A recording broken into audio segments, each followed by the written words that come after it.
Alta Praxis, un espacio para pensar la vida cotidiana. Bienvenidos al programa Alta Praxis, un espacio de APSA, Asociación de los Profesionales de la Psicología Social Argentina, que intenta replicar las voces de una práctica comunitaria y concreta. Que cante.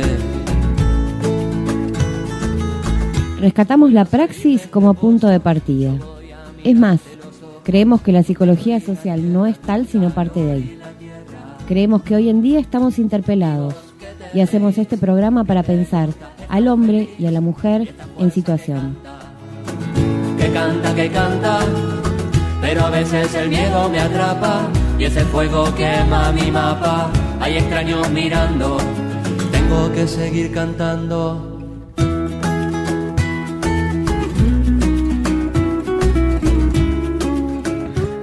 Bienvenidos a una nueva edición de Alta Praxis en este año 2020. Nos volvemos a encontrar en este contexto atípico, del cual se ha hablado mucho y ya tendremos tiempo también para abordar el tema de la pandemia, pero ahora nos gustaría empezar por el desafío principal de este programa de radio, que fue desde un principio, al igual que el trabajo que hacemos en las redes, poder volcar a los nuevos formatos nuestra querida disciplina sin perder contenido. ¿Por qué decimos esto? Porque muchas veces en el afán cotidiano y la aceleración del ritmo de vida, sumada a la alta demanda intensificada en este contexto de emergencia sanitaria, perdemos la posibilidad de hacer foco en lo principal y de dar cuenta de la esencia de nuestra disciplina. Esencia que encuentra su basamiento haciendo foco en el materialismo dialéctico, la base filosófica de la psicología social. Hemos intentado hacer esto en la radio, pero no sin verlo expresado en las prácticas e intervenciones de egresados que hemos sacado al aire, ¿no? Tati, ¿cómo estás? Bien, todo muy bien. Complementando esto que decís vos, Alta Praxis es un programa de radio que nació el año pasado.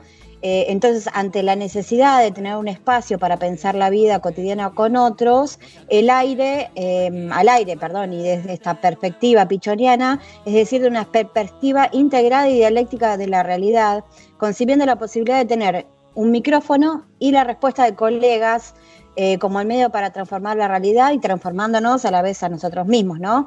Esto nos hemos propuesto hacer, y como todo fenómeno en desarrollo, hoy es mucho más que eso. Pensar la vida cotidiana se transformó así en preguntarnos, como unidad de contrarios, también por nuestro rol profesional de los psicólogos sociales al servicio del pueblo, por sus ámbitos de incumbencia, su técnica, su método, su fundamento y las prácticas, sus referentes y también su historia. Pero la pregunta central que hoy más que nunca nos convoca y la que invitamos a hacerse a los colegas oyentes es una vez más, ¿psicólogos sociales para qué? ¿No, Iris? Hola compas, ¿cómo están? Es cierto, esta gran pregunta que siempre está dando vuelta, por eso en esta nueva etapa, en este camino, nos proponemos afianzar esto, abriendo aún más la comunicación hacia los mismos protagonistas de los procesos. De esta manera, dando voz a los que no tienen, espacio a reflexiones que nos niegan y a intervenciones que nos son ocultadas. Queremos hacernos cargo de esta nuestra misión profesional, dar paso al protagonismo de los sujetos.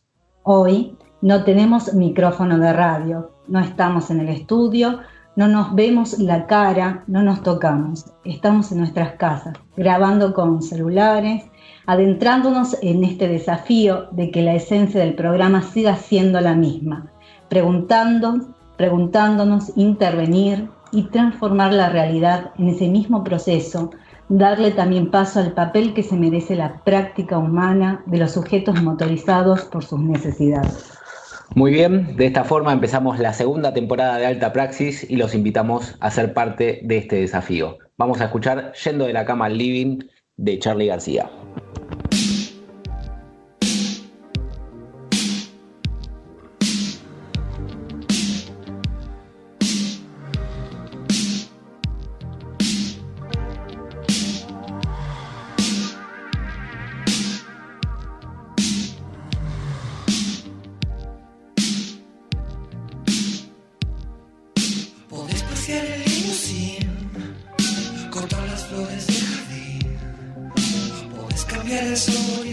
Si no quieres verme, puedes ver a María. amanecer con caviar desde un hotel y no tienes un poquito de amor para dar. Yendo de la cama al living, sientes el encierro. Yendo de la cama al living,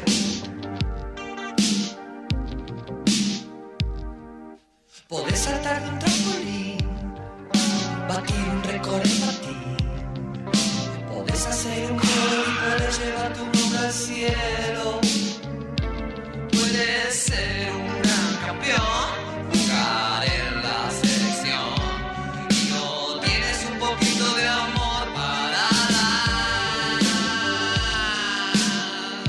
Yendo de la cama al living, sientes el cielo.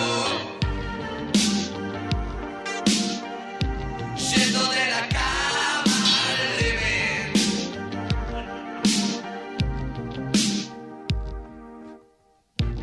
Oh, no, no, no.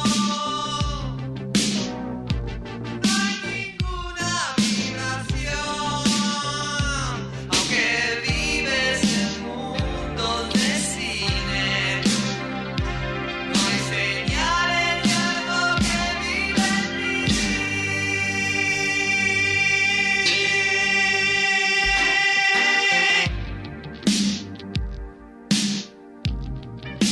Huyendo de la cama hasta el living,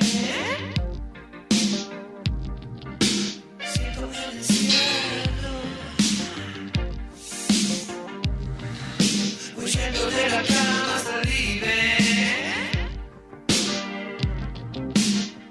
y te digo.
Muy bien, eso que estamos escuchando, Yendo de la cama al living, de Charly García. Y ahora tenemos una entrevista. ¿A quién, Tati?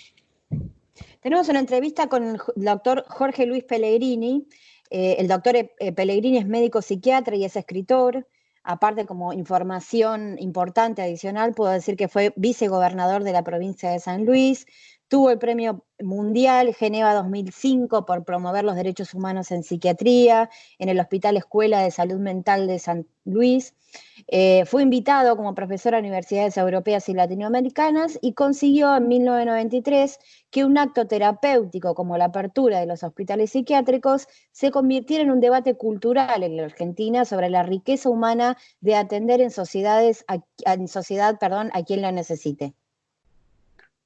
Bien, en este caso el doctor, siendo esta gran eminencia en la cual tuvimos la posibilidad de entrevistar, en estos momentos de pandemia, en estas condiciones de cuarentena, la forma de entrevistarlo, como no está él viviendo en una zona urbana, sino en las sierras de San Luis, le pudimos hacer llegar nuestras consultas, nuestras preguntas, en las cuales él nos contestó de esta manera y acá Nahuel nos va a contar qué es lo que le preguntamos. Lo primero que le preguntamos fue qué opina sobre las medidas que se tomaron en aquel momento para enfrentar la pandemia en nuestro país y también sobre las que se están ejecutando actualmente y nos decía esto. Sobre la primera pregunta, en cuanto a las medidas que se tomaron al comienzo de la pandemia, en ese momento yo no estaba en la Argentina, estaba en el Reino Unido y el clima que allí se vivía en la calle, en los medios, en los museos, en donde uno transitara, era que el coronavirus sucedía en España, sucedía en Italia, y también esto daba como lugar a un cierto comentario de desdén sobre esos países que desde la óptica del Reino Unido son la parte más pobre, digamos, de Europa. Entraba Francia también ahí. Incluso una noche vi una conferencia de prensa del primer ministro de Johnson, donde se refirió a temas de actualidad y el tema de la pandemia no apareció y estábamos ya en el 11-12 de marzo. Luego pasé a Edimburgo, en Escocia, a cuya universidad debía concurrir, y allí el clima era exactamente el mismo. Los teatros estaban llenos, los restaurantes estaban llenos, y de la epidemia o del coronavirus o de la pandemia nadie hablaba. No era tema, no estaba planteado. A la vez yo recibía noticias de mis amigos, de mi familia, de los medios de comunicación de la Argentina, donde el tema que se planteaba era radicalmente diferente, que aquí había una amenaza en curso y que esa amenaza se llamaba coronavirus, epidemia, luego pandemia. De manera que yo lo que vi fue en concreto, y viví en concreto, el negacionismo estatal a una realidad sanitaria que luego se llevó puesto al Reino Unido. En los datos de hoy muestran que el Reino Unido tiene, producto de ese negacionismo, producto de esa soberbia en la mirada y además producto de haberse desentendido de la salud pública de la población, resultados desastrosos. Cuando volví a la Argentina, ya en Ezeiza, es como que el escenario cambió y vi algunos barbijos, pero sí vi el distanciamiento, sí vi las medidas de cuidado, que todavía no eran las de la cuarentena, pero que ya el tema estaba instalado, que no se negaba el problema existente, pese a que no estaba radicado en la Argentina.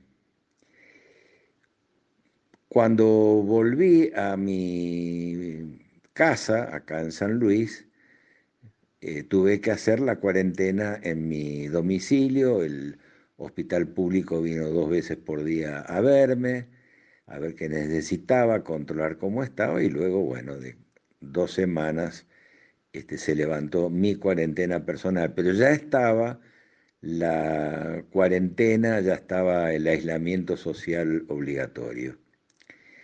Es una medida muy dura, es una medida muy difícil de tomar en términos sanitarios. ¿Por qué? Porque exige contar con que un sector, al menos, de la población acompañe la medida. Yo recuerdo que en aquel momento había toda una campaña muy interesada tendiente a mostrar que los argentinos somos rebeldes, díscolos, anárquicos y que la cuarentena no iba a andar. Pero la cuarentena anduvo.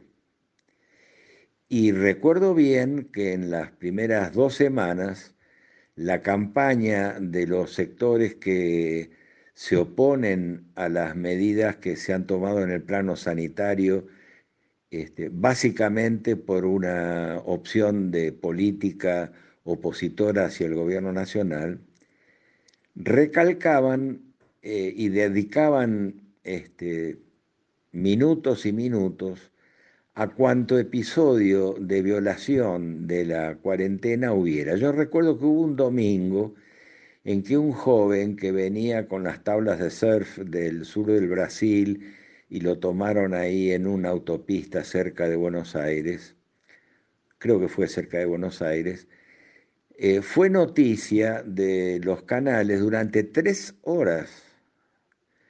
Es decir, de ese caso particular se hacía la conducta social global de los argentinos. Bueno, toda esa campaña no cuajó. Toda esa campaña para quebrar la cuarentena no cuajó.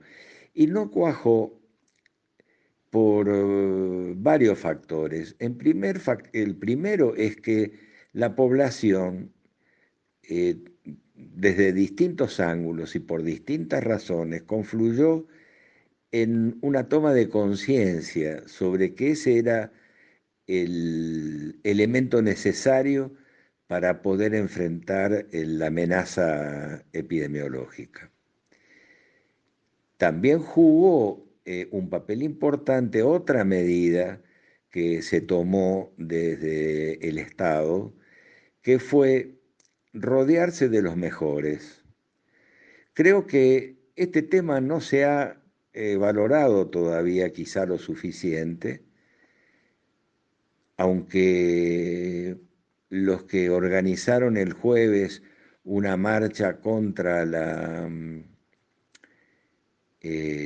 cuarentena lo pusieron de relieve, que es que los mejores epidemiólogos, bacteriólogos, virólogos, sanitaristas, son los que están rodeando y fundamentando las medidas de política sanitaria que se están tomando. El mismo ministro de Salud tiene una formación sanitaria que arrancó, esto me voy a referir después, arrancó por allá por la década del 70, cuando se fundó el SNIS. Creo que confluyeron varias cuestiones, y es que, por un lado, se tomaron medidas fundamentadas que se explicaron a la población, y a esto también me voy a referir después. Hay en la Argentina una tradición sanitaria muy importante que creo que se ha reactivado en estos últimos 50 días. Los resultados son contundentes. Hace un mes recuerdo que el canal del diario La Nación trajo a un funcionario chileno del gobierno del señor Piñera. Durante media hora lo tuvieron en un programa periodístico de la tarde para demostrar que, y lo dijo textualmente, que Argentina andaba a ciegas y que Argentina marchaba hacia el fracaso porque Argentina no hacía los testeos que hacía Chile.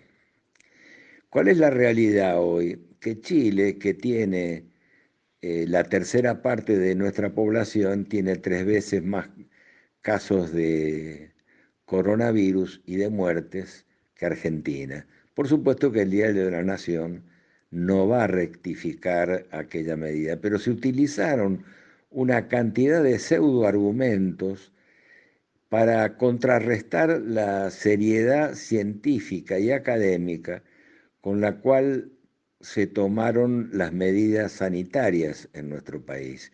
Y creo que la población también percibió eso. Creo que todos percibimos que estábamos frente a una situación crítica, pero que la enfrentábamos apoyándonos en los que saben, y los que saben tenían relación directa con las decisiones políticas que se estaban tomando. La segunda pregunta, las medidas que se toman actualmente, creo que guardan coherencia y continuidad con las que arrancaron hace casi 2 meses.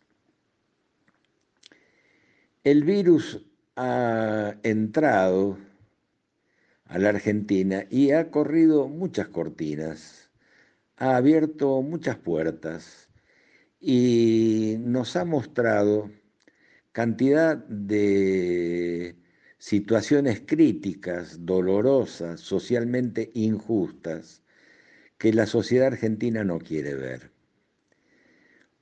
Hubo un domingo, en que un geriátrico de la ciudad de Buenos Aires, en el barrio de Belgrano, de un barrio de buen poder adquisitivo y un geriátrico caro, mostró la realidad de los lugares de almacenamiento de seres humanos, por caros o baratos que sean. Pero la sociedad mira para otro lado respecto de los geriátricos, como mira para otro lado respecto de las cárceles, como mira para otro lado respecto de los hogares de niños, como mira para otro lado respecto de los manicomios. El virus no hace eso. El virus entra. Y el virus está destapando situaciones. Hago una metáfora con esto del virus, obviamente. No le doy al virus estatus humano, ¿no? Digo, a propósito del virus, en todo caso, se están viendo situaciones de depósitos humanos con los cuales convivimos desde hace décadas y respecto de los cuales no se han tomado ni medidas ni elaborado planes tendientes a hacer de esos espacios lugares respetuosos de los derechos humanos, eficaces, eficientes, actualizados científicamente. Y hoy está pasando en Buenos Aires que se repite lo que sucedió en Europa. La mitad de los ancianos que murieron en la pandemia murieron en hogares. Hogares es un eufemismo para decir que se trata de depósitos. Y creo que esa puerta que se abrió hay que dejarla abierta y hay que no solo ver lo que pasa allá adentro, hay que transformar esas instituciones.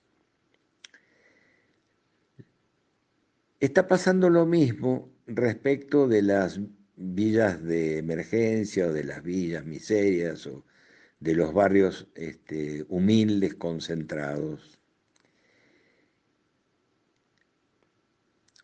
El dato de hoy, por ejemplo, muestra que el pico de la ciudad de Buenos Aires está vinculado a la aparición de casos nuevos justamente en la Villa de Retiro, en la Villa de Flores, creo que, si no me falla la memoria en este momento. Nos está obligando a ver lo que no queremos ver o lo que no se quiere ver y respecto de lo cual no hay políticas de transformación que tiene que haber.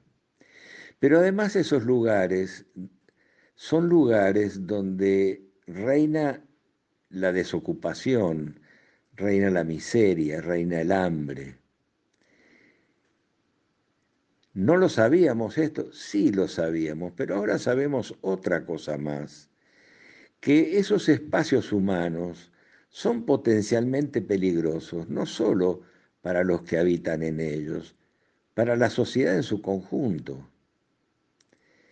Porque los nuevos casos que se están registrando allí son personas que transitan, son personas que por vivir en condiciones que no son dignas, se contagian, pero a la vez contagian. Este es el hecho, diríamos, más resonante que la pandemia ha tenido en el mundo, y es mostrar que la salud pública no es solo un tema que atañe a los humildes o a los que no tienen dinero para garantizarse la medicina privada, que la salud pública es un tema público y de Estado, y que la salud pública es algo que atañe incluso a quienes nunca recurren a ella, a quienes tienen condiciones económicas o tienen un cierto ingreso o una prepaga o lo que sea, que se pueden garantizar su acto médico, pero todos quedamos expuestos. Este es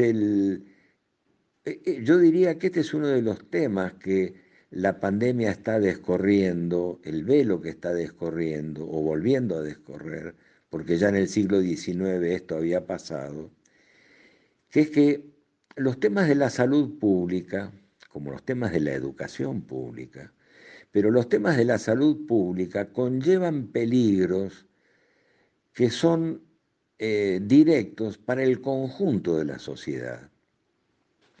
Sobre la base de este compromiso mayoritario de la población argentina con una medida tan dura como la de la cuarentena, que oficia de única medida preventiva que tenemos, porque curativa no existe hasta el momento, pese a que hay algunos intentos, pero esta decisión del pueblo argentino, este esfuerzo enorme que hace el pueblo argentino, una parte muy grande del cual vive en condiciones a las cuales ya me he referido, socialmente injustas, motivó a otros sectores sociales, contagió a otros sectores sociales, pero con un virus distinto, que contagió a otros sectores sociales como el del campo de la ciencia, el campo académico, el campo profesional, y se han dado en la Argentina hechos que realmente son muy auspiciosos y son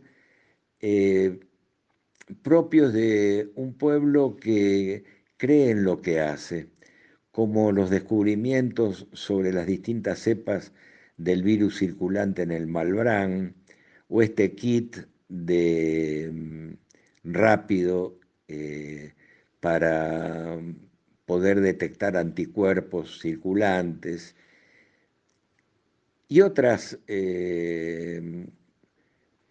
iniciativas exitosas como la fabricación de respiradores en algunas provincias. Se ha desatado un protagonismo popular muy grande y se ha desatado también una maravillosa, creo yo,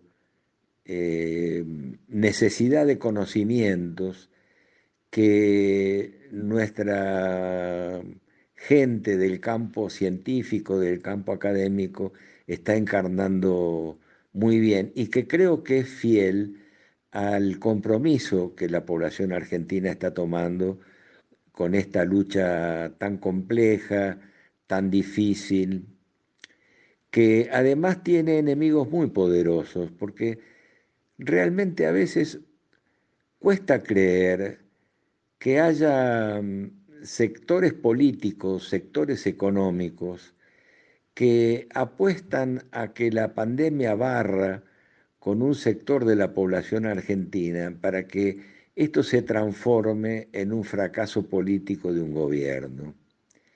No es nuevo, no es nuevo. A mí me tocó cuando transformamos el viejo manicomio de San Luis en un hospital digno de ese nombre, que la oposición política hizo una campaña enormemente destructiva, tendiente a que la población no fuera al hospital, porque en el hospital se pasaban cosas raras y los locos andaban sueltos, como se decía, que me hizo aprender muy duramente que hay sectores políticos conservadores, retrógrados, reaccionarios en nuestro país, que siempre quieren más sangre ajena, por supuesto, no la propia, pero sobre todo que si la sangre que corre es del pueblo, haya un gobierno popular al cual se le pueda echar la culpa y derribarlo. Y esto está sucediendo en la Argentina, esto sucedió en estos días y va a seguir sucediendo, porque la pregunta dice, ¿qué pienso sobre las medidas que se siguen tomando? Bueno, yo creo que las medidas que se siguen tomando no son solamente las medidas que toma el gobierno, son las medidas que toman los investigadores, son las medidas que toman los científicos, son las medidas que toman los vecinos que vienen a ayudar a otros vecinos.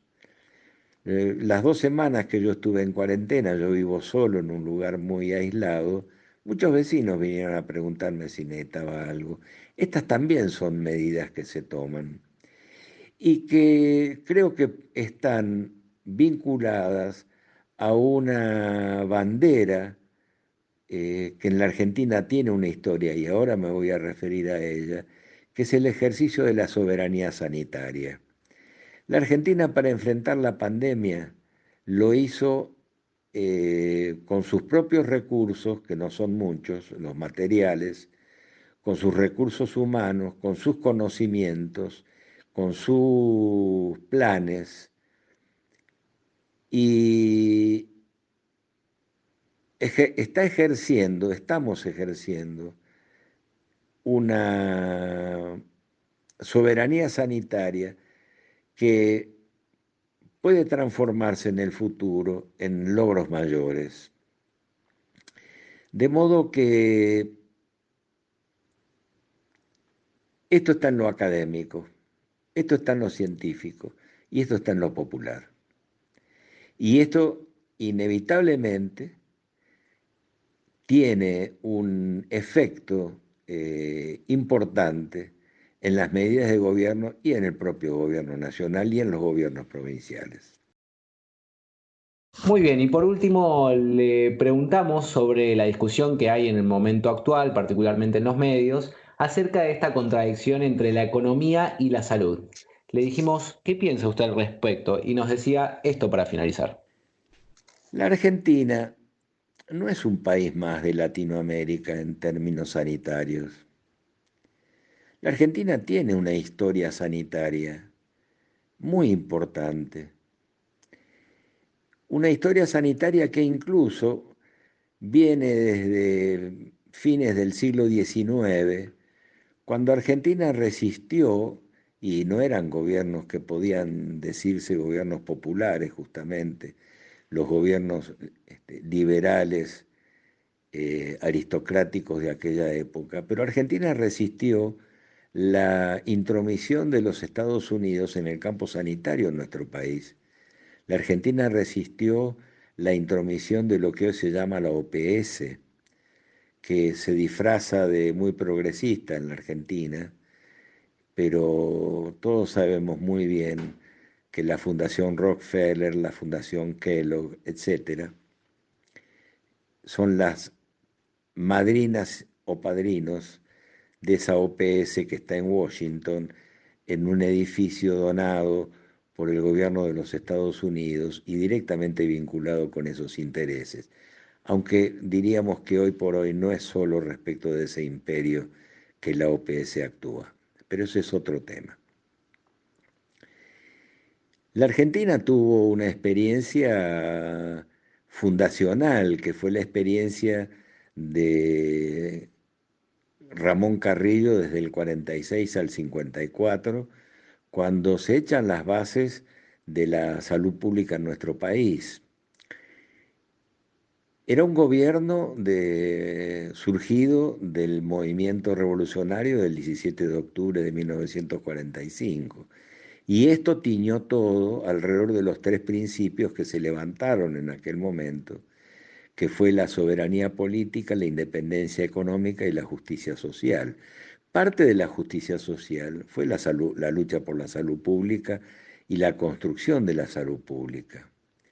La Argentina ejerció la soberanía sanitaria en muchos campos de la tarea de Ramón Carrillo. Por ejemplo, fue el primer país en el mundo que erradicó el paludismo, pero lo hizo no siguiendo los cánones de la Organización Mundial de la Salud, sino los estudios y las investigaciones de un equipo que hizo historia en la Argentina en los futuros 30 o 40 años.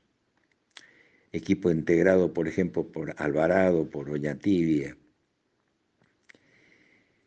Argentina llegó a exportar protocolos de salud. Argentina llegó a exportar medicamentos. Argentina generó una conciencia sanitaria, particularmente en los más humildes, en los trabajadores, en la gente de pueblo, en los campesinos pobres, en las provincias. Había lo que se llamaba hospitales de Carrillo en todas las provincias. Y eran hospitales de una excelencia profesional y académica que todavía se recuerda, pero Argentina exportaba salud. Después del golpe del 55 se atacó durísimamente y camiones del ejército se dedicaban a destruir, por ejemplo, el hoy Hospital San Martín o el hoy Hospital Evita, que se desmontaron, se destruyeron, para instalar lo que desde entonces es parte de una gran lucha, que es instalar no ya la lucha por la salud, sino el lucro con la enfermedad. Hubo que esperar a 8 años, hasta el año 63, 1963, en que se hace cargo de la presidencia de la Nación el doctor Arturo Illia, que había ganado las elecciones con una promesa electoral principal, que era la anulación de los contratos petroleros que había firmado el doctor Arturo Frondizi y que ataban nuestra riqueza a la voracidad de los imperios petroleros.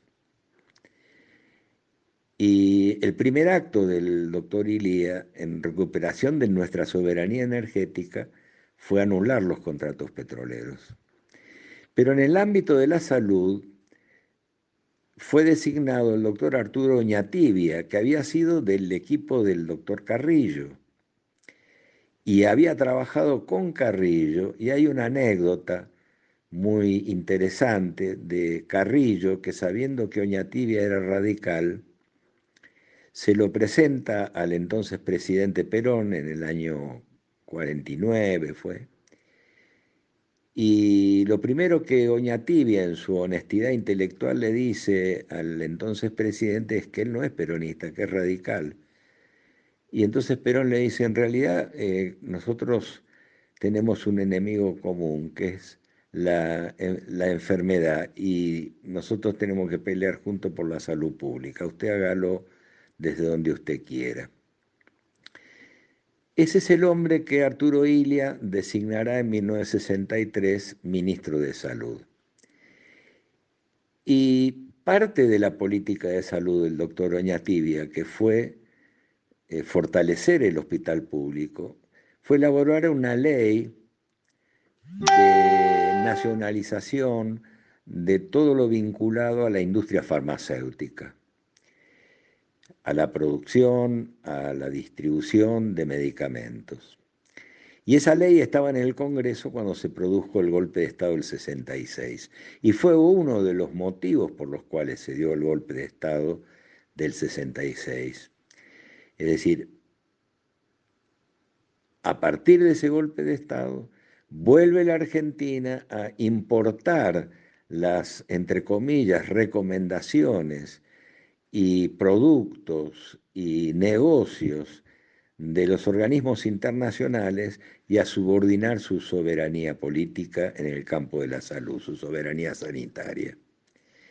Debieron pasar 7 años más. Año 73, vuelve al gobierno nacional una expresión popular, que es el general Perón en su último mandato. Designa en el Ministerio de Salud al doctor Domingo Liotta, que funda el Servicio Nacional Integrado de Salud, que fue un avance extraordinario para la época. Y uno de los jóvenes que se forman en el SNIS, Servicio Nacional Integrado de Salud, es el doctor Ginés González García, actual ministro de Salud. La experiencia de Liotta en el Ministerio de Salud fue extraordinaria en el sentido de reivindicar y revalorizar el hospital público y generar un servicio nacional integrado dirigido por el Estado. La experiencia de Liotta fue de tal magnitud internacional que muy lejos de acá, en China, quien era, creo que era primer ministro o canciller, se llamaba Zhou Enlai, conoció la experiencia de Liotta y habló con quien dirigía China en ese momento, que era el presidente Mao Zedong, sugiriéndole que invitaran a Liotta, y Liotta fue a China. China estaba haciendo una experiencia muy importante en el campo de la salud pública a través de aquello que se llamó los médicos descalzos. Y China tomó de la experiencia de Liotta la del Servicio Nacional Integrado de Salud. Es decir, que nuevamente se daba la situación de que un gobierno popular, en ejercicio de su soberanía sanitaria, era capaz de exportar salud, no de importar enfermedad o importar lucro. Bueno, vino el golpe del 76. No quiero hablar de esa época que todos los argentinos llevamos como herida abierta dentro, ¿no? Habría que estudiar después de ese golpe la experiencia del doctor Aldo Neri como ministro de Salud del doctor Alfonsín. Pero hubo una experiencia muy importante, y sigo hablando nada más que de la salud pública, y sigo hablando de algunas cosas. La experiencia de Floreal Ferrara en la provincia de Buenos Aires, una experiencia muy importante, que también reivindicó, actualizó y jerarquizó la salud pública. Podríamos hablar del plan de salud de la provincia del Neuquén desde la época de don Felipe Zapaga, ya por el 64, 65, y que duró durante 30 o 40 años, y que fue un plan de salud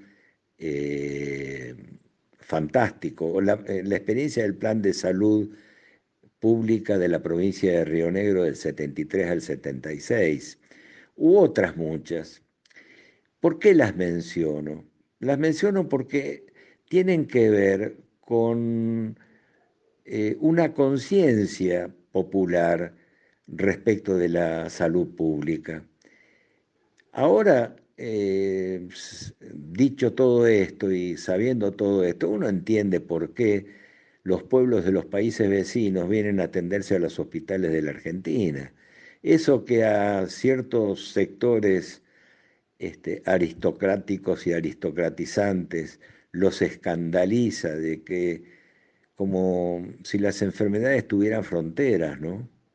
Que vengan chilenos, paraguayos, bolivianos, peruanos a atenderse, o venezolanos, a nosotros nos tiene que llenar de orgullo, primero porque son nuestros hermanos, pero además porque implica un reconocimiento que hoy, frente a la pandemia, nosotros también estamos haciendo respecto de la salud pública argentina. Y no es solo eso. Se suele repetir muchas veces como un hecho aislado que la Facultad de Medicina de Buenos Aires es la mejor del continente americano, excluyendo Estados Unidos. Y se repite y se dice, bueno, ahora, frente a la pandemia, tenemos claro qué tipos de médicos estamos formando en la Argentina, qué médicos forman nuestra universidad pública. Todo esto la pandemia lo pone sobre la mesa, y todo esto está vinculado a que hoy por hoy la Argentina tiene una causa nacional unificadora que es la lucha por la vida y es la lucha por la salud pública. Los medios, algunos periodistas interesados, por no decir pagados,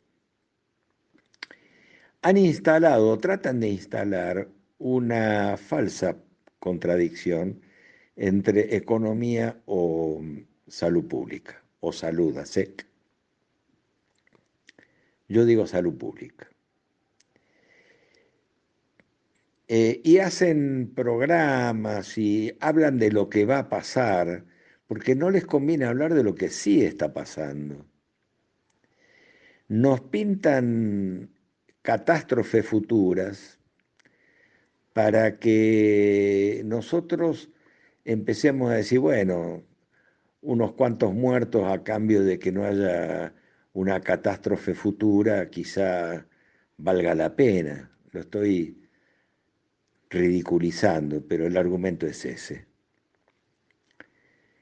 Y por supuesto, para abonar ese argumento, hablan de la falta de consenso que tiene la cuarentena, habla de los epidemiólogos argentinos en términos de descalificación, hablan de testeos. Yo he escuchado a un timbero de las finanzas, a un señor que ha cometido delitos como director del Banco Central, me refiero al doctor, creo que es González Fraga, hablar de el descubrimiento que se hizo en el Malbrán respecto de las cepas. Él, ¿desde cuándo puede hablar de eso? ¿Con qué formación? Y con el reconocimiento que le da el establishment. Y el establishment le ha permitido decir a González Fraga que ese descubrimiento es falso porque no puede entender que empleados públicos hagan descubrimientos. Esta es la idea que él tiene del conocimiento, de la universidad y de lo que es ser soberano. O el inefable Jorge Asís, que se largó a hablar de la cuarentena en términos despectivos. Ha sido tan grande el silencio de rechazo que han recibido que afortunadamente hace meses que uno no los ve. Y sí han aparecido en los medios nuevos actores, han aparecido nuevas voces que son muy escuchadas y son las voces de los que saben. Y nuestro pueblo ha empezado a entender el tema de la duplicación de los virus, de cuánto tiempo lleva, de cómo se calculan los porcentajes, de cómo se hacen las curvas. Hay todo un proceso de aprendizaje maravilloso. Pero volviendo a la falsa polarización, yo creo que la respuesta a ese enigma tan misterioso y reservado solo para algunos cerebros privilegiados en cuanto a economía o salud pública, basta ver con lo que sucede en Europa o en Estados Unidos para entender que no hay ninguna contradicción. Estados Unidos desmanteló su salud pública, ni siquiera dejó en pie las reformas que hizo Obama, ni siquiera, por supuesto, que el plan Kennedy quedó desactivado, en fin. En Estados Unidos solo puede tener acceso a la medicina aquel que la puede pagar, punto. Ahora, llegó la pandemia y es como si la salud pública se hubiese tomado una venganza, porque el Estado norteamericano está destinando un billón, es decir, 1.000.000 de millones de dólares, para ver si puede restablecer la economía. Entonces, ¿cuál es la contradicción? No hay contradicción. Si no hay salud en la población, no hay trabajadores y tampoco hay consumidores, no hay producción y no hay mercado. Entonces, ¿qué le pasó a los países como el Reino Unido, como Italia, como España, como, estoy citando solo algunos, como Francia, como Brasil, como Estados Unidos, que dijeron, vamos al tema económico y la cantidad de muertos no importa. Están atravesando la peor crisis de su historia. La crisis de Europa es de tal magnitud que es superior a la de la posguerra. Ha caído ya la economía europea en su conjunto un 20%, es un desastre para ellos. Y lo que ha sucedido es que tienen miles y miles y miles de muertos y millones de contagiados. Desatender la salud pública les generó la crisis económica más poderosa con la que se han tenido que enfrentar en un siglo. Los Estados Unidos hoy tienen una crisis superior a la crisis del 30.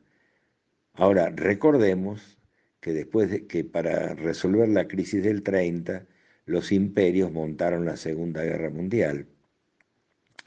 De modo que esta cuestión, esta falsa polarización que los hechos desmienten, muestra que hay que ocuparse de la salud pública y que hay que ocuparse de la economía y que es imposible que haya una economía que progrese con un pueblo enfermo o con un pueblo con hambre o con un pueblo amenazado por la muerte.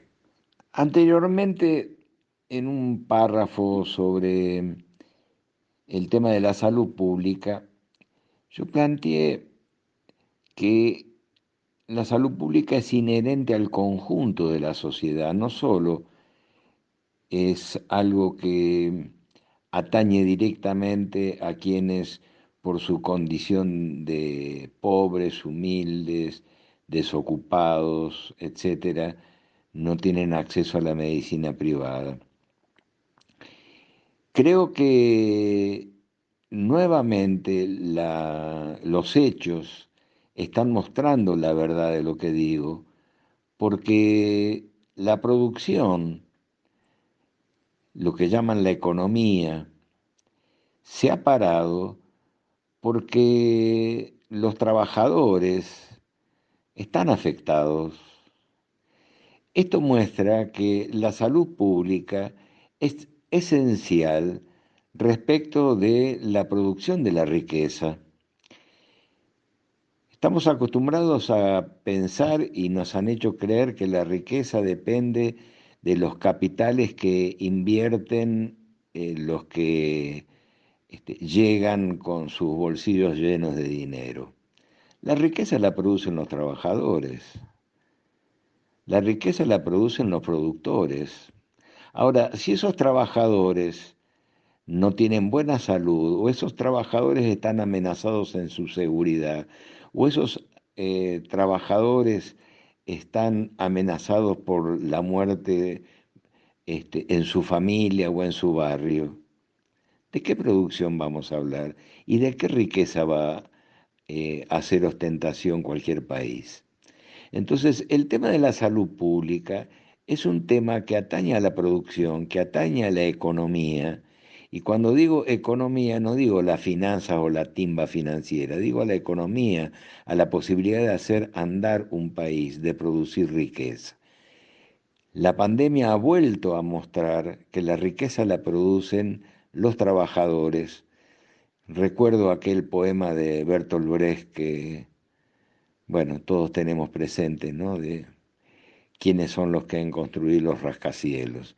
Y recuerdo también que el emblema del Rockefeller Center, que es una apología a la ostentación, a la opulencia, a la insolencia del capital, tiene una foto que es la foto emblema, que son varios trabajadores, a lo mejor los que escuchan la conocen, varios trabajadores que están en la hora del descanso comiendo un sándwich, sentados sobre una viga del rascacielo que está a muchísimos metros de altura, y ellos están sentados en la viga con las piernas hacia el vacío, sentados comiendo. Y este es el emblema del Rockefeller Center. Es toda una metáfora sobre lo que es el capital y sobre lo que es el modo en el cual el capitalismo muestra y trata de convencernos que se genera la riqueza. En este sentido, creo que Argentina, el Estado argentino, ha tomado una decisión que yo creo que es correcta y que apoyo firmemente. No sabemos bien cómo saldremos de esta pandemia, pero primero tenemos que resolverla con la menor cantidad de heridas y de muertes y de duelos posibles.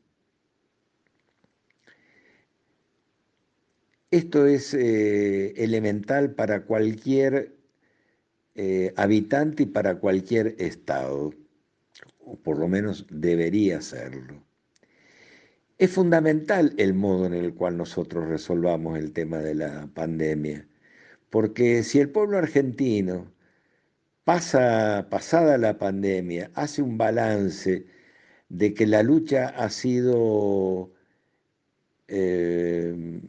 buena, que no ha salido derrotado cuando los países más poderosos de la tierra han sido derrotados, si el pueblo argentino sale fortalecido en su solidaridad, sale fortalecido en su conciencia de fuerza propia, si, como está sucediendo, adquiere mayor conocimiento de los enemigos que le toca enfrentar, me parece que lo que viene después de la pandemia tiene posibilidades de bienestar para nuestro pueblo, que nuestro pueblo merece largamente la justicia social, merece largamente la alegría, merece largamente poder salir de esta crisis reencontrándose y con un optimismo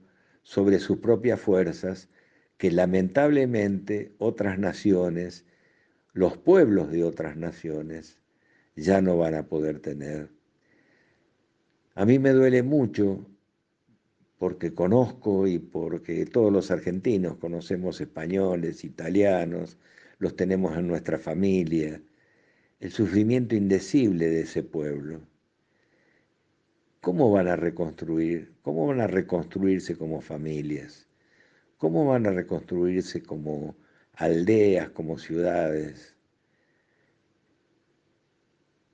Nosotros en la Argentina tenemos la posibilidad de liberar esta lucha y de salir de ella con confianza en nuestras propias fuerzas, con una conciencia mayor sobre las dificultades que tenemos, con una conciencia mayor de cómo actúan los enemigos del pueblo. Y esto, bueno, hará que el sufrimiento alumbre o ilumine algo mejor. Lo que estoy seguro es que no vamos a volver a como estábamos. Mi ilusión, mi esfuerzo, mi deseo está en que se ilumine una situación que finalmente pueda iluminar un horizonte con más luz, con más alegría, con justicia, con educación, con salud, con vivienda, con trabajo. Bueno, eso.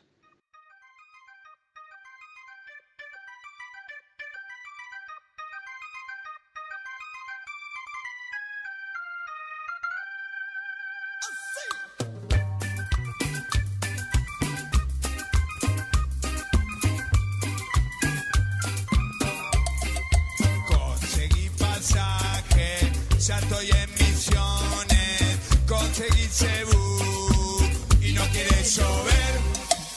Ojalá que llueva, que crezca el cucumelo.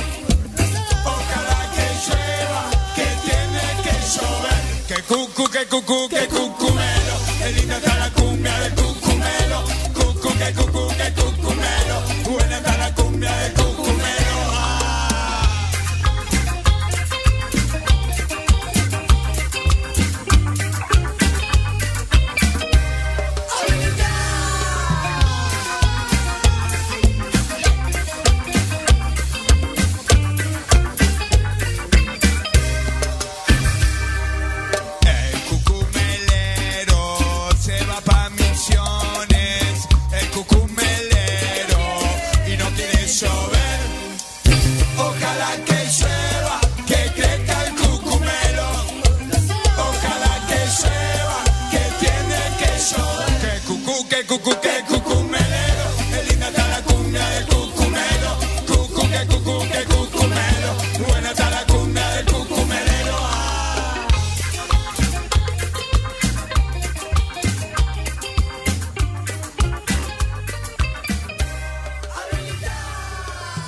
Bueno, muy bien. Estamos en comunicación, como decíamos al principio del programa, con el comité de emergencia que se armó en la Comuna 3, que es uno de los casos, una de las comunas que tiene más casos de coronavirus. Ahora los vamos a ir presentando. Primero tenemos a Gabriel Cicolillo. ¿Cómo estás? Hola, buenas tardes. Muy buenas Bien, y tardes. tenemos también en comunicación a Mónica Dileo de la Escuela de Psicología Social Enrique Pichón Rivier. ¿Cómo estás, Moni? Hola, buenas tardes a todos. Buenas tardes, Gabriel. Buenas tardes, Edu, Tati, Nahue y Liz. Bueno, y ahí presentamos también a Eduardo, que es parte del CAC, del Centro de Adicciones de la CCC, que también está participando del Comité de Emergencia de la Comuna 3. ¿Cómo estás, Edu? ¿Cómo estás, Nahuel? Buenas tardes para todos y todas. Un gusto estar acá. Un gusto también para nosotros. Bueno, en principio quisiéramos que nos comenten un poco qué es el comité, por qué se armó, qué es lo que están haciendo y cómo vienen articulando. Gabriel. Bueno, el comité arrancó en los primeros días de declarar la pandemia a partir de las necesidades concretas de la comuna y de la falta, digamos, de políticas concretas de la ciudad de Buenos Aires volcadas directamente al territorio.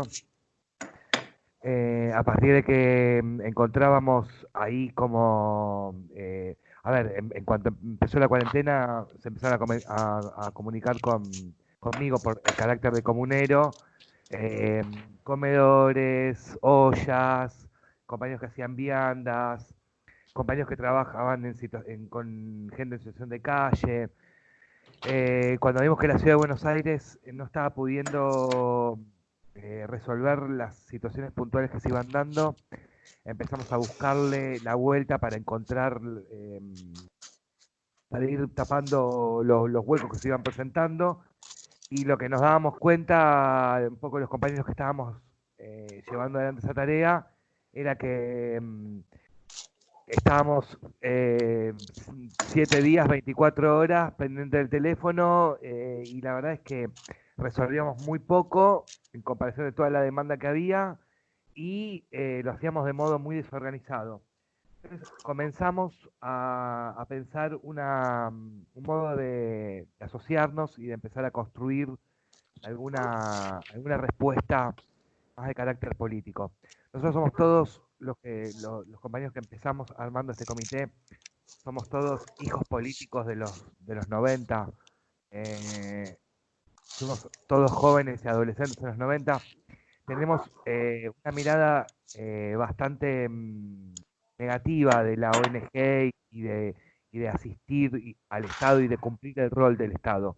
Nosotros somos todos militantes que entendemos que los estados tienen que cumplir la responsabilidad que les toca y que no es buena solución que un grupo de ciudadanos de buena voluntad, a partir de la solidaridad, reemplacen el rol del Estado.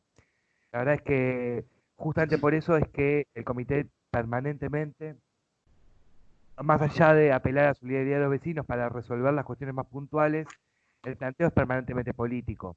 Es pedirle a la Ciudad de Buenos Aires, al Estado Nacional, a cada uno en lo que le corresponde, en la magnitud que le corresponde de responsabilidades, se hagan presentes en esta situación que estamos viviendo, en este caso en la Ciudad de Buenos Aires, en la Comuna 3. Nosotros como comuna, seguramente Edu eso lo va a poder expresar mucho mejor porque lo maneja mucho más su tema, pero nosotros en la Comuna 3, los sectores de vulnerabilidad que tenemos, no los tenemos expresados en un barrio de emergencia, en una villa. Nuestros sectores vulnerables se encuentran viviendo en hoteles, en casas tomadas, en inquilinatos, y eso no está geográficamente todo concentrado, como por ejemplo funciona con la Zabaleta, la 31 el barrio Padre Mujica, la 20, qué sé yo. La verdad es que nuestros inquilinatos, casas tomadas, hoteles, se enclavan toda la comuna, y la tarea que teníamos que realizar era realmente de mucho mucho tenor, digamos, en términos logísticos, ¿no? Había que recorrer manzana por manzana y buscar hotel por hotel para poder llegar a todas las necesidades. Si bien nosotros ya teníamos, previo a coronavirus y a la cuarentena, mucho laburo hecho en esos sectores, había otro montón que nos faltaba por hacer. Y entendimos que la manera era poder, entre todos, empezar a concentrarlo en información, unificarla. Así fue que empezamos armando un documento en el que hacíamos un compendio de todos los hoteles en los que estábamos trabajando y poníamos otra columna en los hoteles que íbamos descubriendo pero nos faltaba trabajo. Después empezamos a poder articular y conectar todos los merenderos, comedores, iglesias, de unidades básicas, locales que estaban de algún modo alcanzándole un plato de comida a la gente o alcanzando víveres para que la gente se cocine en sus casas. Y logramos todo también, poder unificarlo y sobre todo organizarlo. Y las experiencias que teníamos de olla estaban, cada uno las hacía los días que les parecía más cómodo. Hicimos toda una tarea para que en realidad se desarrollaran durante toda la semana. Hoy hemos logrado que en la Comuna 3, de lunes a lunes, haya un lugar para ir a comer. En eso me parece que es como imposible no subrayar el laburo que está haciendo la CAC, Ni un pibe menos por la droga, que hace, no sé cuánto llevamos de cuarentena, 40 y pico de días, 52 días. 51 días. Hace 51 días que no cierran sus puertas, que de lunes a lunes están cocinando 200, 300 porciones de comida. Y en un primer momento, la verdad es que fueron los que pusieron la cara y salieron a tapar un poco al bulto. Después de a poco le hemos sido podido, hemos sido podido complementar ese trabajo con otros trabajos y hemos podido intentar desahogar un poco la presión social que estaba sufriendo el CAC, pero la verdad que yo ahí quiero yo todo esto es que si nos cuesta a cada uno de nosotros parar la olla todos los días con 2, 3, 4 porciones de comida, que es lo que tenemos que hacer cada uno en una familia, imagínense lo que significa todos los días armar 300, 200, 250 porciones de alimento. Que aparte con todo lo que implica, ¿no? Lo mismo que implica en nuestras casas. El aseo necesario, previo, el aseo posterior, los recursos para asear, los recursos para cocinar, la cantidad de gente disponible para poder cortar la comida, cocinarla, repartirla. La verdad que el laburo que se está haciendo desde la CAC y desde el resto de la comuna en esa tarea me parece que ha sido encomiable. Gabriel, te quiero hacer una pregunta. Sí. Lo que te quería preguntar puntualmente es, más allá de la actividad que ustedes están llevando a cabo o las organizaciones sociales están también llevando a cabo con ustedes, si ustedes notan algún tipo de conciencia de la gente sobre que estas situaciones hoy están visibilizadas pero que persisten a lo largo del tiempo. Ay, qué pregunta esa. No, la verdad es que no me detuve a hacer. Claro, ustedes están más actuando sobre la emergencia, claro, me parece. Digamos. Todavía no pude detenerme a hacer un balance. Sí, lo que te puedo decir es que estoy absolutamente orgulloso de la reacción de mis vecinos y vecinas de la Comuna 3. Con sus bemoles, con sus cosas. Acabo de recibir un mensaje de un miembro de la Junta Comunal que me planteaba que en una de las ollas que tenemos el día de hoy, la gente no está ordenada con su distancia social y que deja mucha mugre en la vereda, en la calle en la que están. Por eso, salvando algunas realidades muy particulares, la verdad que lo que hemos encontrado en nuestros vecinos y vecinas de la comuna es, primero, una intención de participar gigante. Segundo, fuerte deseo de la asociación, ¿no? Poder generar a partir de la asociación y de las redes, poder generar un ámbito que permita resolver problemas. Y tercero, un altísimo nivel de solidaridad, ¿no? La verdad es que eso es algo que Ahí yo quería preguntarle algo a Gabriel.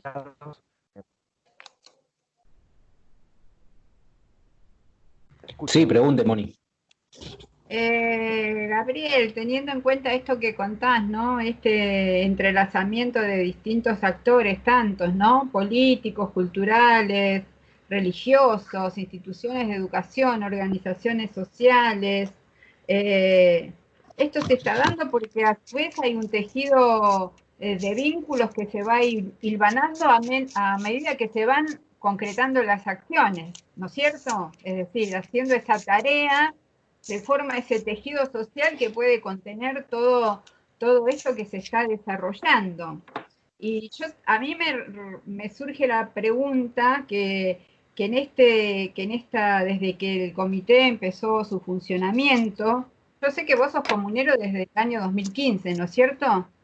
Sí. Bueno, en todo este tiempo que se desarrolló el comité, ¿qué encontraste de nuevo, que te sorprendió, que te convocó en este proceso? ¿Qué encontraste? ¿Qué descubriste de nuevo que por ahí estaba a lo mejor sin salir a la luz en tu barrio, en tu comunidad? Bueno, en principio me parece que el mayor saldo positivo que venimos conversando con los compañeros, Eduardo es uno de ellos, es encontrar que con alguna cuestión en particular, sectores muy diversos pueden trabajar en unanimidad, ¿no? Construyendo un solo espíritu, un solo cuerpo, ¿no? Adentro del comité de emergencia están, por ejemplo, forma parte la CCC, la Corriente Eclesiástica y Combativa, y también forma parte la Asociación Buenos Vecinos, que son dos asociaciones, son dos modos de organizarse por razones absolutamente distintas, en algunos puntos diametralmente distintas. Sobre algunas tareas, la mirada de los dos espacios es casi opuesta. Y sin embargo hemos logrado que con una causa común, que es evitar que los vecinos de la Comuna 3 la pasen mal, hemos logrado establecer algunas premisas mínimas. Y eso la verdad que sí me alegra y me hace festejar, ¿no? Estamos, los dos partidos políticos que firman son el Frente de Todos y el Partido Libertario, que no sé si lo recuerdan, el año pasado en las elecciones jugaron con Esper como candidato a presidente.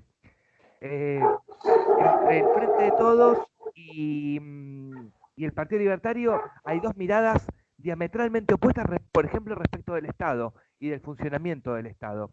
Sin embargo, en este momento, los dos espacios políticos están entendiendo que su función es estar junto a los vecinos que lo votaron, a vecinos y vecinas que lo votaron, a cada uno de los integrantes del pueblo. Entonces, esas cosas, la verdad, cuando pasan esas cosas en la política, yo me siento sorprendido, ya porque uno está como tan acostumbrado a que en general la regla de juego sea, digamos, lo más vinculado al electoral, que siempre es algo mezquino, el tira y afloje por un articulado en una ley.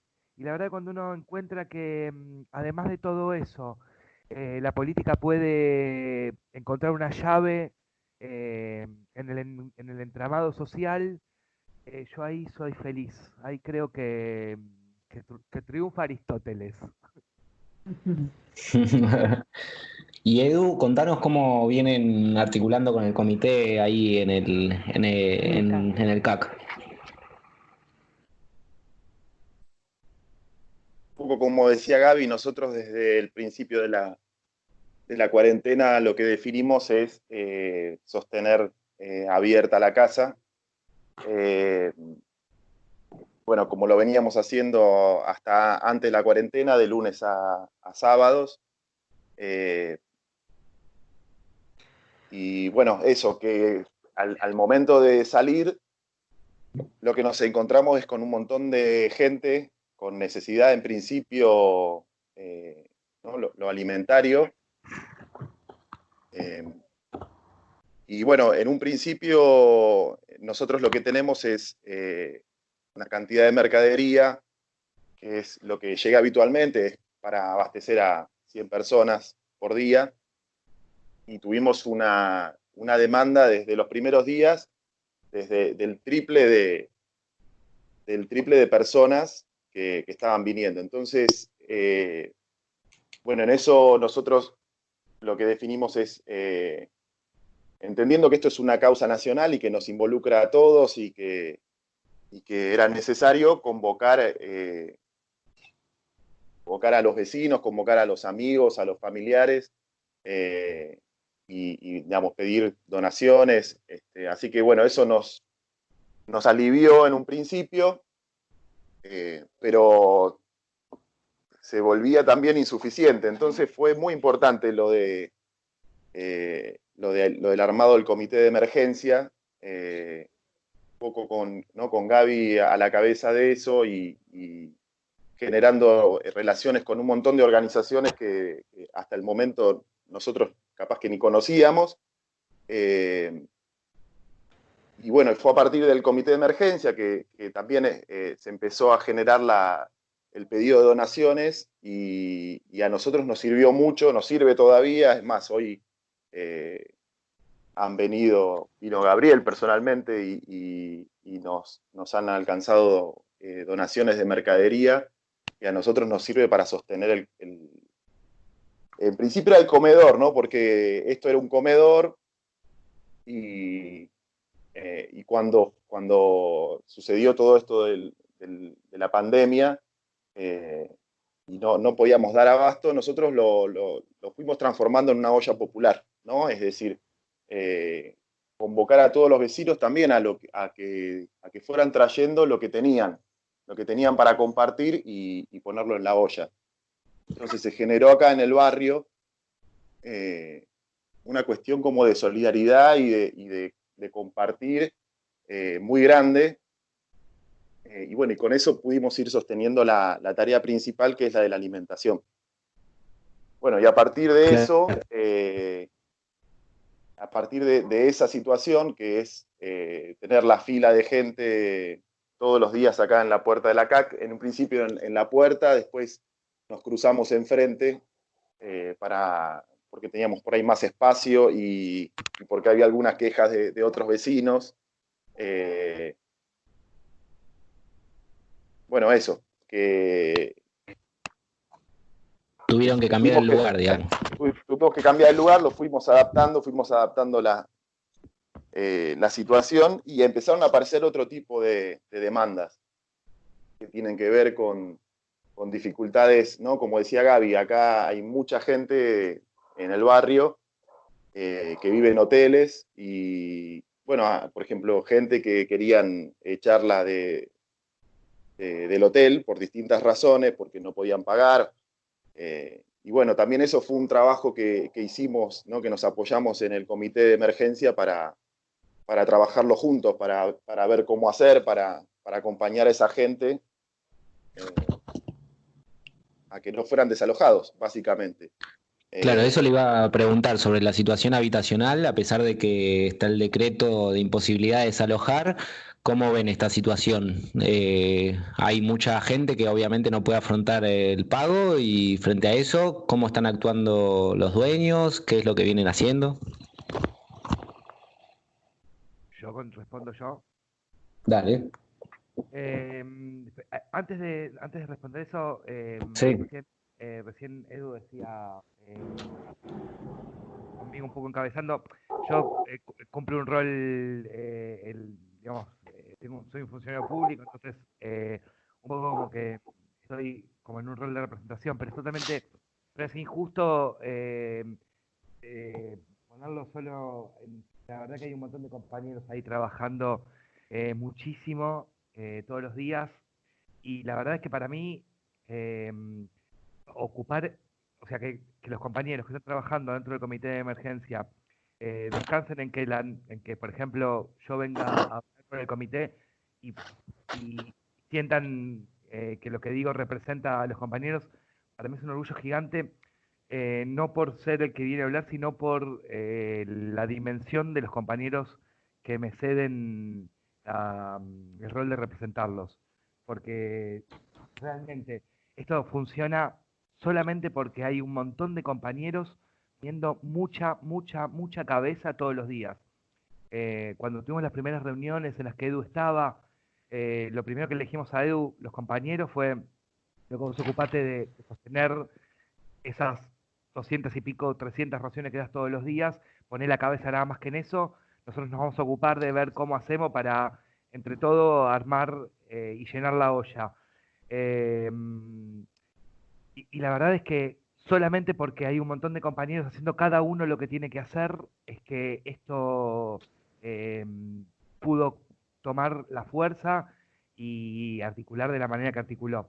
Respecto de lo vinculado con lo habitacional, la verdad es que también en lo habitacional, si bien hemos tenido algún que otro problema con algún hotelero, lo que hemos hecho es a cada hotelero que tenía, que planteaba la intención de desalojar alguno de las familias que vivían adentro, nos comunicamos con los hoteleros y les explicamos nuevamente el contenido del decreto de Alberto Fernández.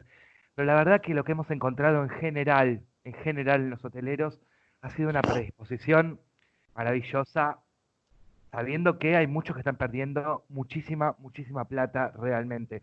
Y uno, cuando piensa en hoteleros, piensa en el Howard Johnson. Y la verdad es que no es esa la situación. Hay muchas,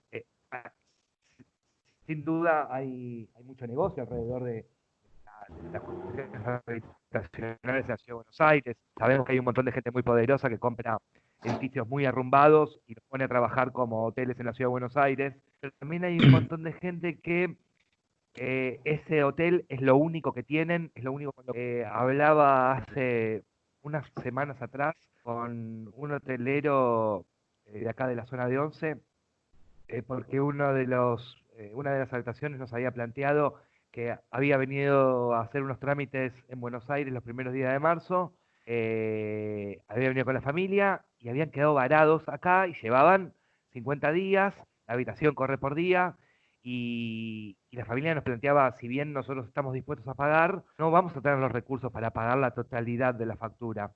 Nosotros nos comunicamos con el dueño del hotel y el dueño del hotel me decía: quédate tranquilo, yo estoy llevando la cuenta sencillamente para querer matarme, para saber cuánto voy a perder, pero entiendo que no, que de todo lo que, toda la plata que se adeuda en habitaciones, yo no voy a poder cobrar ni un tercio de todo eso. Entonces también ahí estamos buscando una salida desde el Estado, que me parece que es quien debe articular las soluciones. Estamos viendo a ver cómo podemos, a partir de subsidios o ver si con el ABL, o ver si con impuestos, o ver de qué manera podemos trabajar sobre la línea de los hoteleros, que la verdad han puesto un esfuerzo muy grande para que quienes viven adentro lo sigan haciendo. En la zona de Once nosotros tenemos una gran cantidad de habitaciones y de hoteles, y en esos barrios en particular, una fuerte población, por ejemplo, trans, tenemos muchísima cantidad de manteros, tenemos muchos trabajadores y trabajadoras que se ganan el mango diario y que hace... Claro, en ese sentido, Sí. perdóname Gabriel, en ese sentido estaba pensando en un montón de denuncias que han llegado sobre la situación de las compañeras trans, travestis y prostitutas que han sido desalojadas sin más de sus lugares de vivienda, que no han encontrado respuesta en ningún lado. Quería saber si vos puntualmente habías recibido algún tipo de denuncia de este tipo. Sí, y en la 3 no ha ocurrido, al menos en lo que tenemos conocimiento, en el caso en el caso de trans o trabajadoras de oferta sexual. Nosotros estuvimos articulando con Georgina Orellano, que es o la figura gremial que agrupa al gremio, y hemos trabajado intensamente en que en ningún hotel de la comuna se haga un desalojo a nadie, ni trans, ni heterosexual, ni de ninguna condición, color o raza, ni jubilados, ni de ningún tipo. Y eso es algo que nos tiene muy orgullosos de haber podido contener en nuestra comuna cada una de las situaciones en las que el individualismo surgió fuertemente. También al principio de la pandemia, en los primeros tiempos, en los mismos momentos que en las comunas más acomodadas, en las comunas del norte, los vecinos escrachaban a los médicos y al personal de salud en sus edificios. La expresión de esa cosa reaccionaria en nuestra comuna siempre es el modo en el que se expresó ese modo de pensar hiperindividualista, fue que empezaban a aparecer ranchadas quemadas.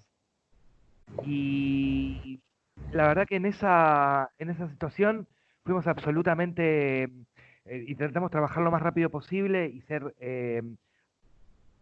inflexibles, ¿no? Hablamos con la policía, activamos todas las redes sociales que tenemos en la comuna, porque entendíamos que si algo no nos podía pasar dentro de la Comuna 3 es que la norma fuera el sálvese quien pueda. Nosotros durante todo este proceso lo que intentamos plantear como bandera fue que esta situación nadie se salva solo, nos salvamos, nos juntamos, nos asociamos, obviamente cada uno en su casa, pero trabajando en una misma, comprendiendo de un mismo modo el conflicto, y sin darle ningún lugar a las reacciones individualistas y reaccionarias. Perfecto, sí, muy interesante lo que contás, Gabriel. Me parece que la clave está en la articulación que vos venís comentando entre las diferentes vecinos, asociaciones, escuelas, actores sociales del barrio.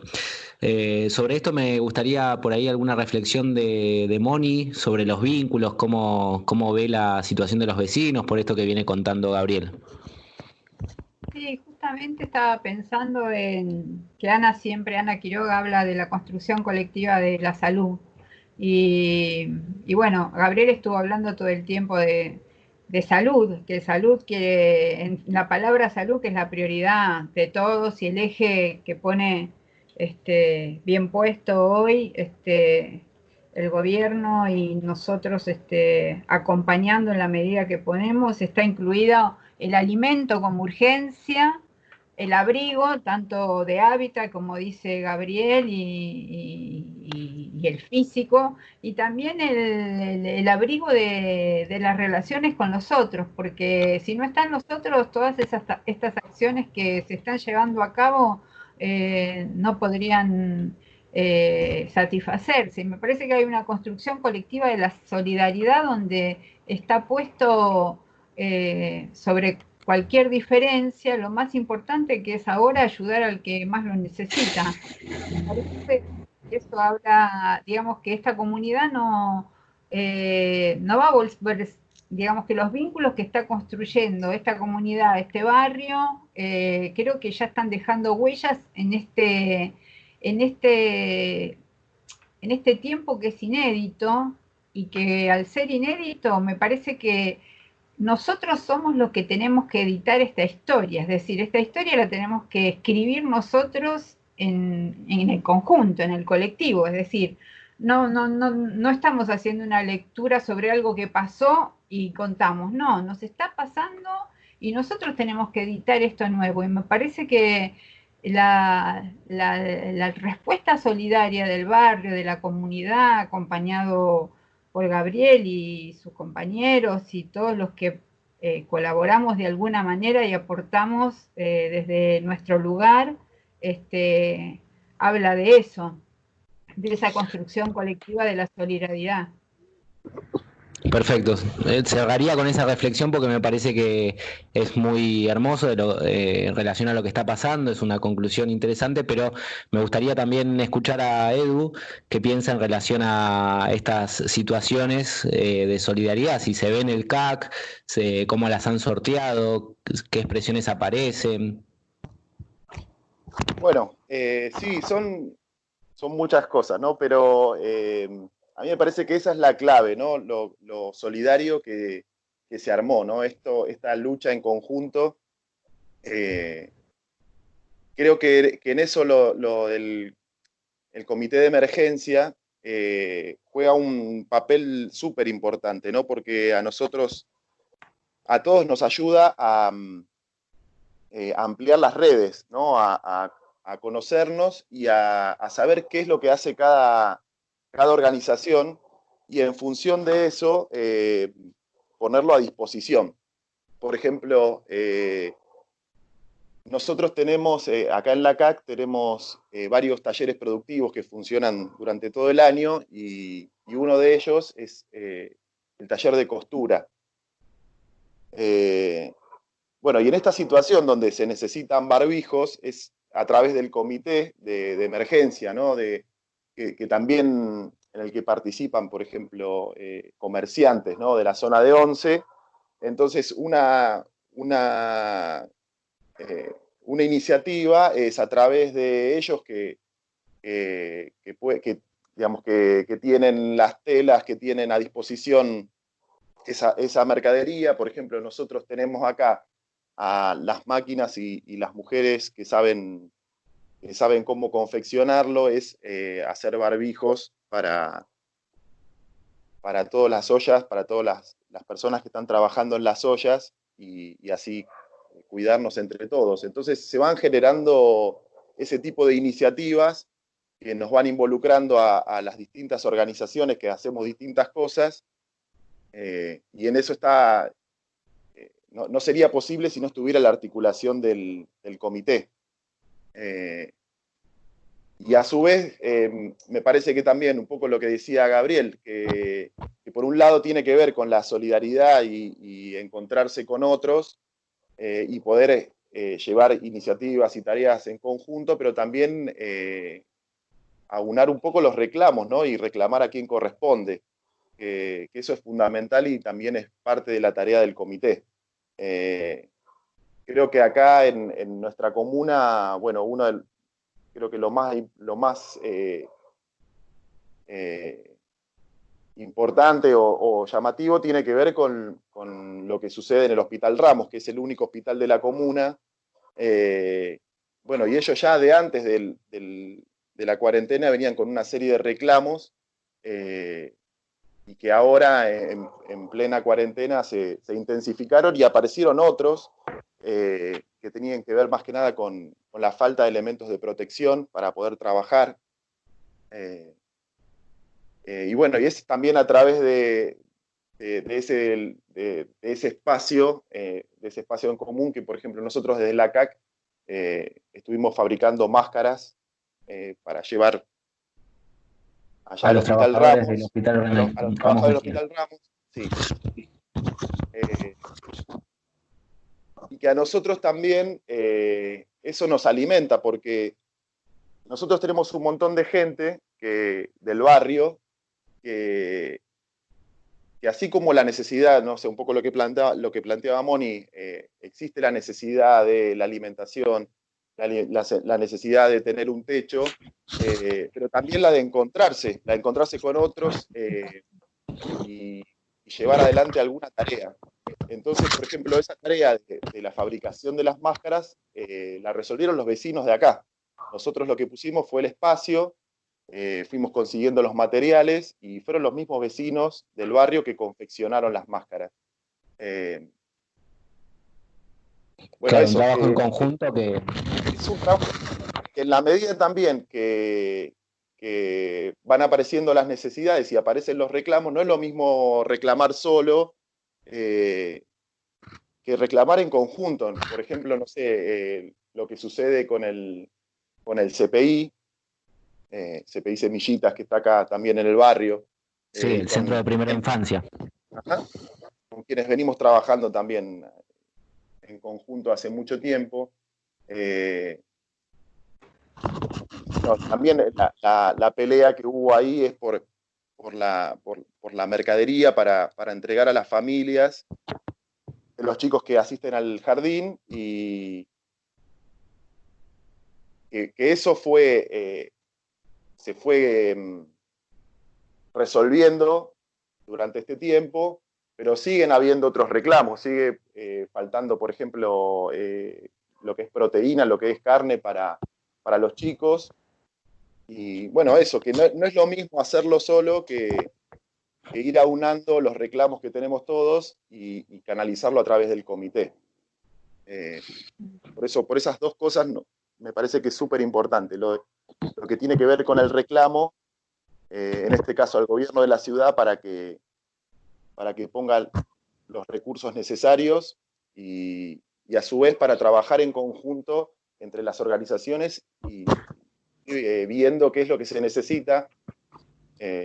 Nosotros, bueno, acá hay varios psicólogos sociales trabajando en la CAC, hay estudiantes también, y los que no también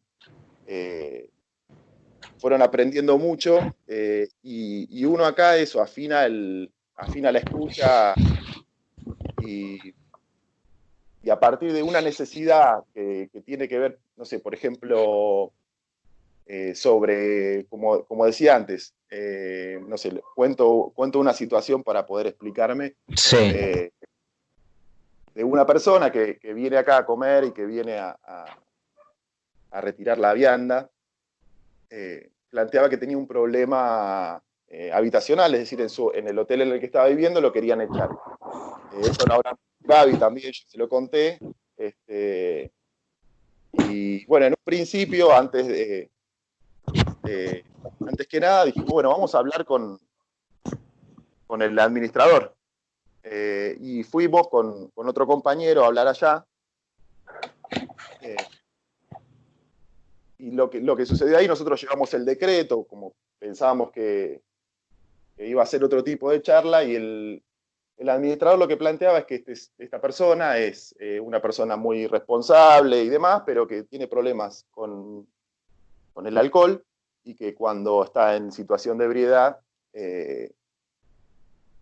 lo que genera es que, bueno, eso, que rompe la cuarentena, que está adentro sin barbijo, que mete gente que no tiene que estar en el hotel, y que por eso él le pidió que se fuera.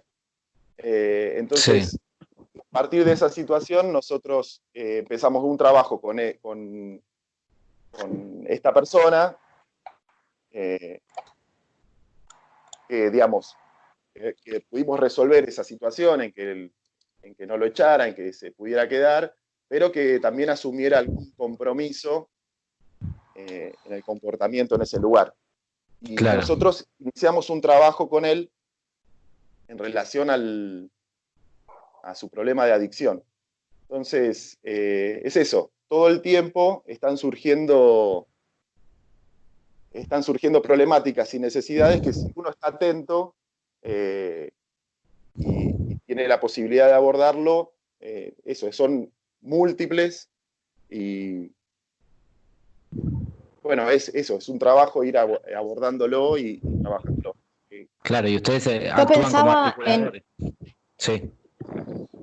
Pensaba en esto de no universalizar las situaciones, pese a que todos estamos, muchos dicen, en el mismo barco, no todos tenemos las mismas herramientas para afrontar esta situación. Entonces, la capacidad de ver la particularidad de cada situación nos hace por ahí desarrollar otras herramientas que tal vez no sabemos que tenemos, pero que están ahí al alcance, digamos. Sí. Sí. Sí, efectivamente se vuelve muchas veces, creo, como articuladores, el comité, todas las asociaciones, de esas necesidades y terminan siendo quienes ponen a disposición esas herramientas. Gabriel, sabemos que tenés una reunión después de acá, no queremos retrasarte, te damos paso para una reflexión final y después nosotros cerramos. Mira, mientras escuchaba recién hablar a Moni, inevitablemente se me vino a la cabeza, y esto casi en carácter de confidencia, de anecdotario, cuando estábamos recién armando el comité, Cacho Valdés, un vecino reconocidísimo de San Cristóbal, me pasa el teléfono de Mónica y me dice que era fundamental que la contactemos y que la incluyamos en el grupo por las capacidades que tenía la compañera. Yo ese día la llamé, era al principio de la conformación de este comité, la llamé muy tarde, había estado trabajando todo el día con teléfonos y la llamé como a las 8:30 de la noche. Primero le escribí a ver si la podía llamar, me dijo que la llamara. Le empecé a contar el comité, yo estaba a 150.000 kilómetros por hora. Y Mónica, por supuesto, me dijo que sí, que la incluyera, que todo eso, pero inmediatamente me empezó a preguntar, nada, me dijo, che, te veo súper acelerado, y me empezó a hacer preguntas, yo le fui respondiendo las cosas que se me iban ocurriendo, y a partir de la conversación que tuve en ese momento con ella, me permitió registrar, hacerme cargo, ver un montón de cuestiones que, claro, en la dinámica en la que veníamos yo no había podido ni siquiera registrar, no había podido ni ver, que a partir de que pude conversar con ella y identificarlas, claro, pude empezar a poner, como reordenar las cosas. Cuando hace un ratito decía que el comité lo armamos con compañeros, que cada uno hacía lo que tenía que hacer, me parece que este es un ejemplo, es uno de los ejemplos más concretos, ¿no? O sea, por ahí en esa comunicación no le resolvimos el problema habitacional a nadie, en esa comunicación no le resolvimos el problema alimenticio a nadie, en esa comunicación nada de los objetivos primordiales del comité se estaban saldando. Pero sí claramente en esa conversación lo que encontramos era la banca entre quienes estábamos pudiendo tratar de articular una solución para que ese trabajo pueda ser más efectivo, más concreto, sirviese más a los objetivos. Entonces, bueno, creo que eso, cuando me preguntabas en qué cosas me fui sorprendiendo, y bueno, me fui sorprendiendo de lo maravilloso que es cuando la gente hace con amor su trabajo y lo hacen en pos de que las cosas sean mejores. Bueno, muchas gracias. Vamos a pasar el Facebook, al menos del comité, para los que quieran hacer alguna donación. Y después Moni tenía alguna reflexión sobre los estudiantes. El Facebook, Gaby, ¿lo podemos decir? Sí, creo que es Comité Solidario de Emergencia. Sí. Está en Facebook y en Instagram. Comité Solidario de Emergencia Comuna 3.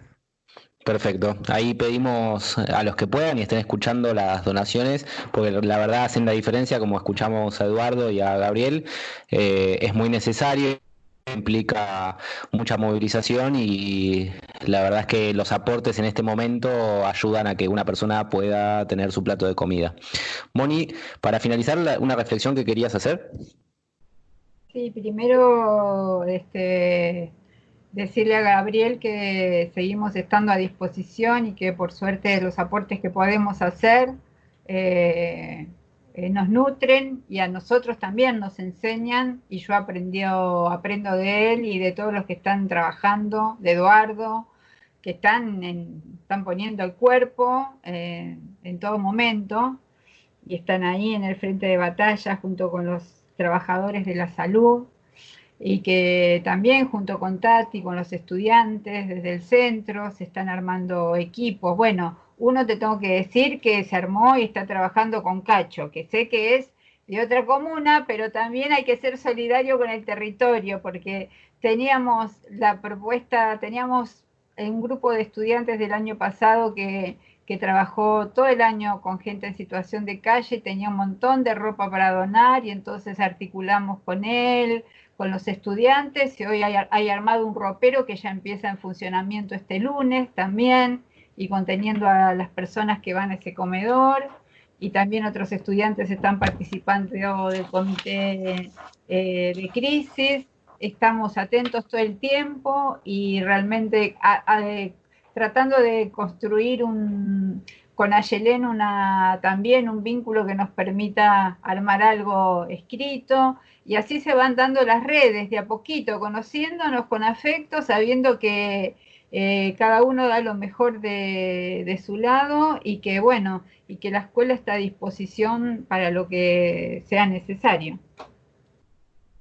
Perfecto, clarísimo. Les agradecemos a todos, Eduardo del CAC, Gabriel del Comité Comunero de la Comuna 3 y Moni de Leo, recordamos, de la Escuela de Psicología Social de Enrique Pichón Rivera. Al principio del programa dijimos que queríamos dar paso al protagonismo de los sujetos, de los actores que hoy están al frente de la pandemia, y bueno, ese fue un poco el objetivo de esta entrevista. Les agradecemos a todos y nos vamos a escuchar ya el último tema, y de esta forma nos despedimos con el activista de Rally Barrio Nuevo.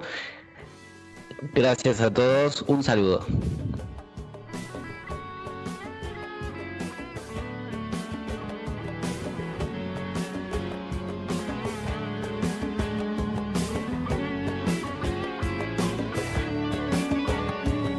Un activista de la conciencia en escenarios sangrientos, ese soy yo.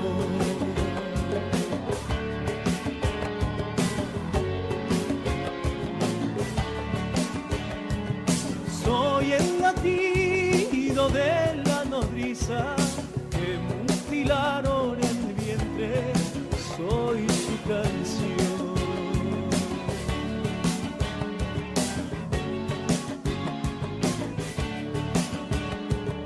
¿Cómo abrigarte, urbano changuito?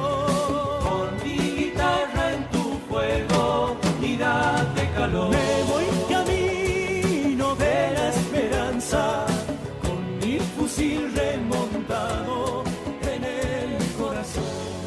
Queremos que las autoridades, una vez por todas, pongan la barba y remotos y sepan que esta organización, el movimiento campesino